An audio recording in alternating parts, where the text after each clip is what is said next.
செத்த பிணங்களை வைத்து சுதந்திரம் எப்படி வரும்? இது பாகிஸ்தான் இவர்களை மூளை செலவு செய்து அவர்களுக்கு தேவையான அளவு அவர்கள் பிரச்சனைகளை ஏற்படுத்தி கொண்டார்கள். கலாச்சார ரீதியில் நாமும் அவர்களும் ஒன்றல்ல, மத ரீதியில் நாமும் அவர்களும் ஒன்றல்ல, மொழி ரீதியில் நாமும் அவர்களும் ஒன்றல்ல, போராட்ட குணத்தில் நாமும் அவர்களும் ஒன்றல்ல. நாம் எதுலையும் ஒன்றல்ல. இங்கே இருக்கிற தண்ணியும் அங்கே பாஞ்சா மாத்திரம் இப்படி ஒன்றாயிடும்.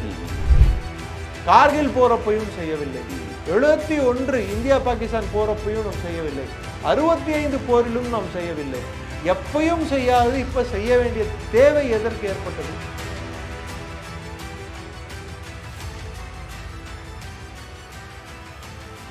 இப்போ இந்த பாகிஸ்தான்லேருந்து இந்த 4 தீவிரவாத சுட்டு கொண்டாங்க இல்லையா, அங்கே கொண்டாங்களே, அவர்கள் எந்த வழியாக வந்திருப்பாங்க, எந்த வழியாக? எல்ஓசி வழி. எல்ஓசி ரொம்ப போரஸான பார்டர், இன்டர்நேஷ்னல் பார்டர்ன்றது நம்ம குஜராத் பகுதிகளில் இருந்து எடுத்துக்கொண்டால் ஜம்மு வரைக்கும் ஐபி இருக்கு.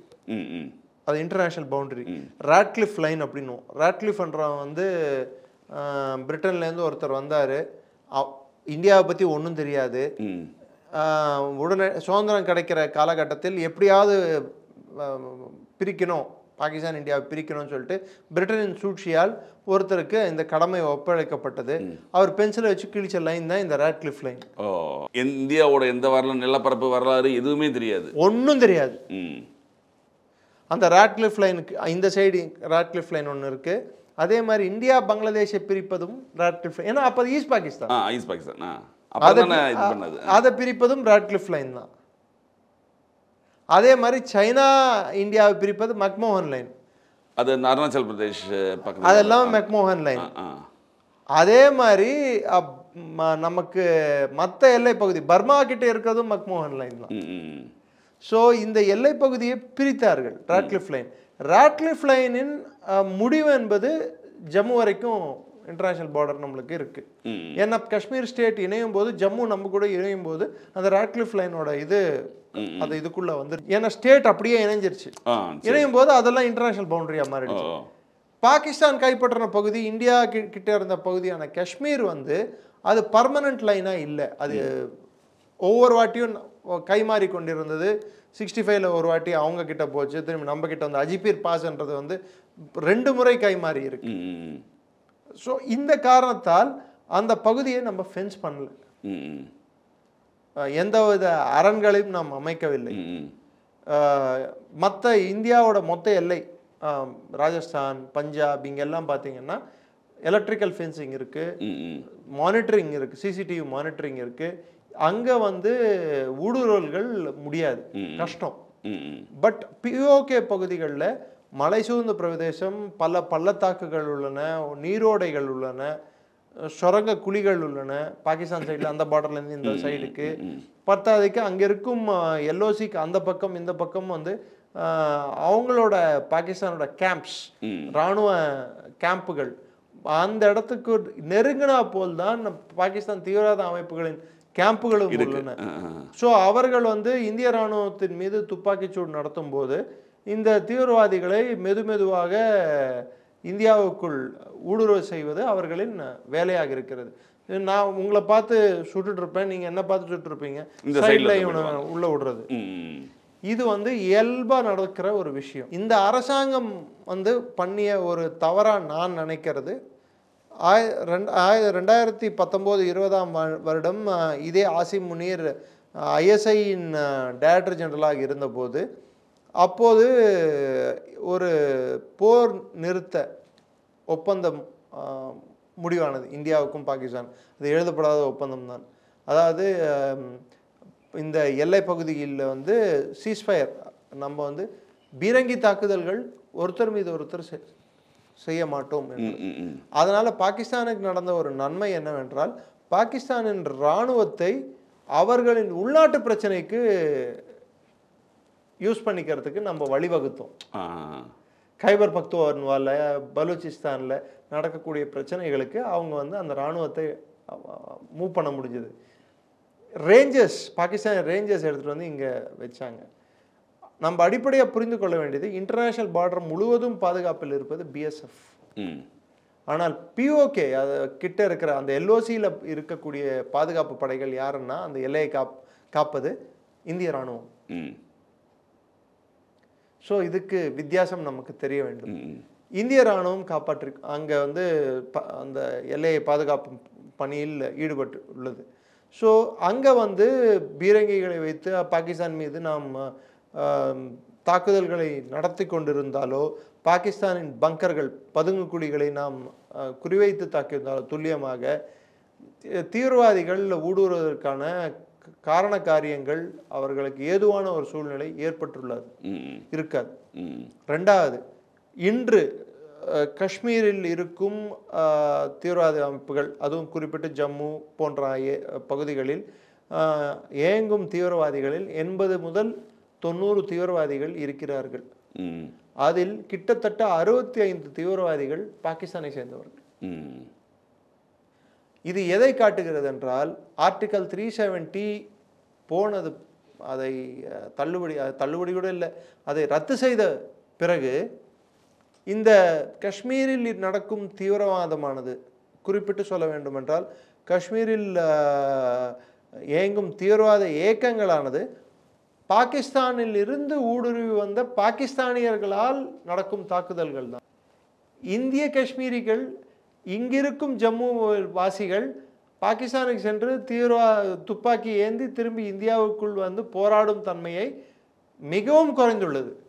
அவர்கள் இந்த ஆர்டிகல் 370 ரத்து செய்த பிற்பாடு அவர்கள் பொருளாதார வளர்ச்சியை நோக்கி செல்லுகின்றனர். அவங்களுக்கு வந்து இன்று போன வருடம் வரை 2 கோடி பேர், இந்தியாவுக்குள் 2 கோடி மக்கள் காஷ்மீருக்கு சென்று வந்துள்ளனர் சுற்றுலாக்கு. இதால் அவர்களுக்கு பொருளாதாரம் வளர்ந்துள்ளது. இதால் அவர்களுக்கு அவர்களின் அன்றாட தேவைகளுக்கான வரும் பணம் அதிகரித்துள்ளது. அப்போ அந்த காஷ்மீரில் இருக்கிற இஸ்லாமியர்களும் காஷ்மீர் அவங்களுக்கு இந்த உணர்வுகள் எதுவும் கிடையாது இல்லையா? இப்போ அவங்க அதை தானே வெளிப்பாடாக காட்டியிருக்காங்க. அவங்களுக்கும் அந்த கோபம் வந்திருக்குல்ல. இப்போ ஒன்றுமே இல்லை, காஷ்மீருக்கு டெல்லியிலேருந்து காஷ்மீர் போகிறதுக்கு சராசரியாக 6000 ரூபாயிலேருந்து 7000 ரூபா வரைக்கும் ஆகும் டிக்கெட்டு. இந்த பிரச்சனை முடிஞ்ச பிற்பாடு 65,000 ரூபா வரைக்கும் டிக்கெட் விற்றுது. திரும்பி கவர்மெண்ட் கடைசியாக அதை வந்து சிவில் ஏவியேஷன் விமானத்துறை அமைச்சகம் வந்து அதில் நடுவில் இன்டர்ஃபியர் பண்ணி டிக்கெட் ப்ரைஸஸை நீங்கள்லாம் டிக்கெட்டோட விலைகளை குறைக்க வேண்டும் 14,000 ரூபாய்க்கு குறைத்தாங்க. அங்கே இருக்கும் சுற்றுலா பயணிகள் எல்லாம் வெளியே வந்தால் இது அங்கே இருக்கும் காஷ்மீரிகளுக்கு வேலை இல்லாமல் செய்யல. இது எந்த விதத்தில் காஷ்மீரிகள் இதை ஏற்றுக்கொள்வார்கள்? கண்டிப்பாக. அதனால தான் அவங்க பேரணிலாம் நிறைய நடத்துகிறாங்க, நிறையா கண்டிப்பாக. ரெண்டாவது, அங்கே பிணங்களை வைத்து கடைசியில் எதை சாதிப்பார்கள்? செத்த பிணங்களை வைத்து சுதந்திரம் எப்படி வரும்? இது பாகிஸ்தான் இவர்களை மூளை செலவு செய்து அவர்களுக்கு தேவையான அளவு அவர்கள் பிரச்சனைகளை ஏற்படுத்தி கொண்டார்கள். ஆர்டிகல் 370 போயிடுச்சுன்னா அதாகவும் இதாகவும் பூகம்பம் வெடிக்கும், சந்திர மண்டலமே 2ஆ பிளந்துரும் அப்படின்னு சொல்லிட்டு கதை கட்டினாங்க. கடைசியில் ஒன்றும் நடக்கலை. நடந்தது என்னடான்னா, இன்னைக்கு காஷ்மீருக்கு ட்ரெயின் போயிட்டு இருக்கு. இன்னைக்கு காஷ்மீர் விமான தளமத்தோட விஸ்தீர்ணம் அதிகமாக இருக்கு. இன்னைக்கு சுற்றுலா பயணிகள் அதிகம் போயிட்டு இருக்காங்க. இன்னைக்கு ஹோட்டல் புக்கிங்ஸ் ஃபுல்லாக நடந்துட்டு இருந்தது. இந்த தாக்குதல் மூலம் அது அடி வாங்கி உள்ளது. ஆனால் அவங்களோட நோக்கம் அதுதான் இல்லையா? அது ஒரு முக்கியமான நோக்கமாக பார்க்க முடியாது. முக்கியமான நோக்கம் வந்து என்னை பொறுத்த வரைக்கும் இந்துக்களை குறிவைத்து தாக்குதல். ஏன்னா ஆசிம் முனீரோட போன வாரம் கொடுத்த பேச்சு, ஒரு பாகிஸ்தான் வெளிநாட்டு வாழ் பாகிஸ்தானியர்களிடம் அந்த நபர் பேசிய பேச்சு, ஏன் அந்த நபருக்கு நான் ஜெனரல் ஆசிம் முனீர் என்று கூறுவதற்கு தகுதி இல்லை, தயங்குகிறேன் என்றால், விருப்பம் இல்லை என்றால், அவன் அதற்கு தகுதியற்றவன். அப்பாவிகளையும் துப்பாக்கி ஏந்தாதவர்களையும் கொல்ல துடிப்பவன் இராணுவ வீரனாக இருக்க முடியாது. ஏன், எல்லா இராணுவ வீரனும் மனதுக்குள் கொஞ்சமாவது ஈரம் இருக்கும். அவனுக்கு எவ்வளோ துணிவு இருக்கோ அந்த ஈரமும் இருக்கும். இன்னைக்கு நம்ம எத்தனையோ ஆர்மிக்காரங்களை நம்ம இந்தியாவில் பார்க்குறோம். யாராவது ஒரு சிவிலியனை போட்டு அடித்து நீங்கள் பார்த்துருக்கீங்களா? பண்ண மாட்டாங்க. அதனால் ஒரு ஆர்மிக்காரன் வந்து நம்ம வண்டியில் வந்தாலோ இல்லை நம்ம ட்ரெயினில் போயிட்டு இருந்தாலோ அவங்க நின்றுட்டு இருந்தாங்க, சார் உட்காருங்க சார் அப்படின்னு சொல்லுவோம். ஒரு ஜவானாக இருந்தால் கூட அது நம் நாட்டில் நம் இராணுவத்திற்கு நாம் கொடுக்கும் மரியாதை அந்த விலை என்னவென்றால் அது எதற்கு அவங்களுக்கு அவ்வளவு மரியாதை கொடுக்குறோம்டான்னா அவங்க இந்த நாட்டுக்காக எல்லாத்தையும் தியாகம் செய்கிறார்கள். ஆனால் பாகிஸ்தானில் ரிவர்ஸா அந்த நாடே இராணுவத்துக்காக எல்லாத்தையும் தியாகம் செய்து கொண்டிருக்கிறது. Every country has an army, but if army has a country it's Pakistan அப்படின்வாங்க. எல்லா நாடுகளுக்கும் இராணுவம் உண்டு, இராணுவத்திற்காக ஏற்பட்ட ஒரே நாடு பாகிஸ்தான். ஸோ அப்படிப்பட்ட ஆசிம் முனீரோட ஸ்டேட்மெண்ட் என்ன? இந்துக்களும் நாமும் ஒன்றல்ல, கலாச்சார ரீதியில் நாமும் அவர்களும் ஒன்றல்ல, மத ரீதியில் நாமும் அவர்களும் ஒன்றல்ல, மொழி ரீதியில் நாமும் அவர்களும் ஒன்றல்ல, போராட்ட குணத்தில் நாமும் அவர்களும் ஒன்றல்ல. சரி, நான் எதுலையும் ஒன்றல்ல, இங்க இருக்கிற தண்ணியும் அங்க பாஞ்சா மாத்திரம் இப்படி ஒன்னாயிடும், தண்ணி வேணாம் போ, தண்ணியை முடக்கிட்டோம். இத்தனை நாள் கூவிட்டு இருந்தால இப்ப கூவு, வடிவேலு சொல்லுவான்ல கூடா கூவு அப்படின்னு சொல்லி இப்ப கூவு. இதுவும் ஒரு ராணுவ நடவடிக்கை தான் இல்லையா? தண்ணியை ஸ்டாப் பண்ணது. சார், எல்லா நாடுகளும், உலகத்தில் இருக்கும் எல்லா நாடுகளும் இன்னொரு நாட்டின் மீது ஒரு போர் என்ற சூழல் ஏற்பட்டால் இது மாதிரி தடைகளை எடுத்துட்டு வரும். அதில் பின்புதான் நேரடி போர் வரும். நேரடி தடைகள் இல்லாமல் இன்னொரு நாட்டோட சப்ளைஸை வந்து வீக்கன் பண்றதோ, அவனோட தேவைகளை வந்து பூர்த்தி செய்யாத வண்ணம் அதை தகர்ப்பதோ, எந்த நாட்டின் எல்லா ஒரு விரோதி நாடுன்னு இருக்கும்போது அந்த நாட்டை நாம் கையாளும் விதம் இப்படிதான் இருக்கும். ராஜா நீ சாப்பிட்டுக்கோ, கொளுத்துரு, நல்ல புஷ்டியா இரு, நான் வந்து சண்டை போடுறேன்னு சொல்ல முடியும்? கண்டிப்பா கண்டிப்பா. கிரிக்கெட்லயே பாப்பீங்க, பேட்ஸ்மேன் நல்லா ஆடிட்டு இருந்தான்னா நெக்ஸ்ட் என்ன பண்ணுவாங்க? பவுன்சர் போடுவாங்க. எதுக்கு பவுன்சர் போடுறாங்க? அவன் ஹெல்மெட் போட்டிருந்தா கூட ஹெல்மெட்ல போய் பால் அடிக்கணும், கொஞ்சம் அவன் நில கொலையணும், அவன் பயப்படணும். இதெல்லாம் பண்றோமா இல்லையா? அதே மாதிரிதான் இந்த வியூகங்கள் என்பது பொருளாதார தடைகள் வந்து ஒரு சண்டைக்கு முன் எடுக்கப்படும் முன்னேற்பாடுகள். கண்டிப்பா. பாகிஸ்தான் ஒரு அணுகுண்டு போட்டிருந்தா கூட இவ்வளோ பெரிய தாக்கம் ஏற்பட்டிருக்காது பாகிஸ்தானுக்குள். இன்று ஏற்பட்டுள்ள தாக்கம் மாதிரி இது ஹைட்ரோ பாம் அப்படின்வாங்க. ஹைட்ரோ ப்ராஜெக்ட்ஸ் அப்படின்னா தண்ணி, ஹைட்ரோ பாம்னா தண்ணியை வந்து வெப்பனைஸ் பண்றது, நீரை ஒரு போர்க்கருவியாக மாற்றுவது, அதை நாம் செய்துள்ளோம். இது இத்தனை அட்டாக் நடந்து நம்ம வந்து அந்த மனிதாபிமானம் இல்லாத நாடு அப்படின்னு சொல்றாங்க. பார்லிமெண்ட்ல அட்டாக் பண்ணப்போ நம்ம பண்ணல. 138 இந்தியர்களையும் மிச்சம் இருக்கும் மற்ற நாட்டை சேர்ந்தவர்கள் ஒரு 30 பேரையும் மும்பையில் கொன்னப்போ 168 பேரை பலி வாங்கினப்போ அப்பையும் நம்ம செய்யலை. பல்வேறு குண்டுவெடிப்புகள் பாகிஸ்தான் இந்தியாவில் செய்த போதும் நாம் செய்யவில்லை. கார்கில் போறப்பையும் செய்யவில்லை. 71 இந்தியா பாகிஸ்தான் போறப்பையும் நாம் செய்யவில்லை. 65 போரிலும் நாம் செய்யவில்லை. எப்பையும் செய்யாது இப்ப செய்ய வேண்டிய தேவை எதற்கு ஏற்பட்டது? இந்தியாவில் இருக்கும் மக்களிடையே இருக்கும் கோபம், அந்த கொந்தளிப்பு.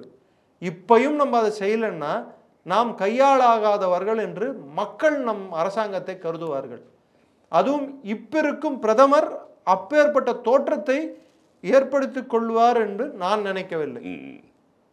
அதனால்தான் இப்போது முதலில் அரசாங்க ரீதியாக தூதரக ரீதியாக அவர்கள் மீது எடுத்து வந்த நிர்பந்தங்கள், அடுத்து பொருளாதார தடைகள், அடுத்து இண்டஸ் வாட்டர் ட்ரீட்டி கேன்சலேஷன், அடுத்து இந்திய கப்பல் படை கராச்சியை நோக்கி அங்கே அரபிக்கடலில் ஒரு பெரிய கப்பல் படை அங்கே தயாரா இருக்கு. அது கராச்சிக்கு வரும் பாகிஸ்தானை நோக்கி வரும் கப்பல்களுக்கு ஒரு அச்சுறுத்தல். ஸோ இதெல்லாம் எதை காட்டுதான்னா பாகிஸ்தானின் போர் புரியும் தன்மையை மெதுமெதுவாக அதை அரிக்க வேண்டும். அரிக்கிறது பத்தாது, பாகிஸ்தானின் இராணுவத்தின் ரத்தம் கசிய வேண்டும். எப்படி ஒரு இன்னசென்ட் இந்தியனின், அதாவது ஒரு அப்பாவி இந்தியன், ஒரு குடும்பம் சுற்றுலா பயணத்துக்காக போகுது, அந்த சுற்றுலா போகிற ஸ்தலத்தில் வந்து அந்த இடத்துல வந்து சடனாக வராங்க, சரமாரியாக சுடுறாங்க, சுட்டு அவங்களை கீழே தள்ளும் போது ஒரு பாவமா இல்லையா? அதற்கு பிரதிபலனை நம்ம என்ன எதிர்பார்க்குறோம்னா பாகிஸ்தானோட முழுமையா அந்த அரசாங்கத்தையும் அந்த இராணுவத்தையும் சீர்குலைப்பது, மக்கள் அந்த அரசாங்கத்தின் மீது திரும்புவது. ஆல்ரெடி பலூச்சிஸ்தான்லையும் கைபர் பக்துன்வாலையும் பாகிஸ்தான் அரசின் மீது இராணுவத்தின் மீது மிகப்பெரிய அதிருப்தி உள்ளது. அங்கே கிளர்ச்சி வெடித்துள்ளது. 3 நாளைக்கு முன்னாடி 17 பேர் பலூச்சிஸ்தானில் பாகிஸ்தான் இராணுவ வீரர்கள் கொல்லப்பட்டனர். பாகிஸ்தான் இராணுவ அமைப்பானது 10 கோர் கமாண்டுகளாக பிரிக்கப்பட்டுள்ளது. அதில் கிட்டத்தட்ட 4 கோர் கமாண்ட் உள்நாட்டு பாதுகாப்பிலேயே அவங்க மூழ்கியுள்ளார்கள். மிச்சம் 6 கோர் கமாண்ட் தான் இந்தியாவை நோக்கி அவர்களால் சண்டை போட முடியும். அது பத்துமா? அவர்களுக்கு இன்று கையிருப்பு பணம் இல்லை, சாப்பிடுவதற்கு சோறு இல்லை. ஸோ அந்த மக்களோட தைரியத்தை மெதுவா சீரழிக்கிறது தான் நமது நோக்கம். இது மாதிரி இன்னொரு தாக்குதல் பாகிஸ்தான் நடத்துவதற்கு கனவில் கூட சிந்திக்க கூடாது. அதுதான் நமது அரசாங்கத்தின் நிலை.